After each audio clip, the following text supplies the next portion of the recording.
Nel mio paese la piazza è una strada, così diceva Berto nel cielo è rosso, era il 1946.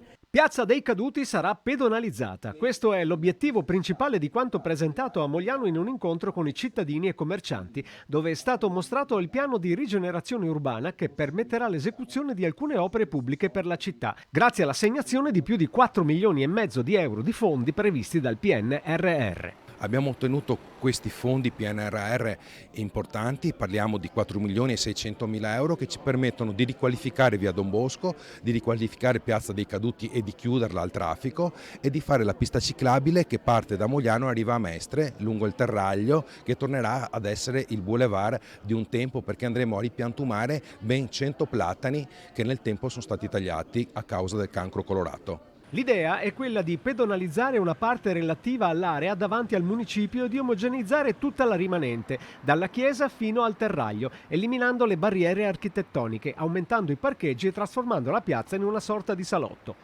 La circolazione sarà comunque garantita dagli elaborati curati dall'ingegnere Antonio Martini per la progettazione e lo studio dei materiali e dall'architetto Tony Follina per la parte estetica di quanto si prevede di realizzare e che dovrà essere appaltato entro luglio 2023. Vogliamo chiudere la piazza perché altrimenti non è una piazza.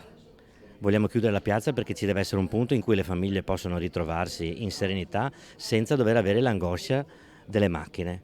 Un punto dove i bambini giocano, i genitori fanno gli acquisti e dove la gente si ritrova per chiacchierare di quanto bella è la sua città.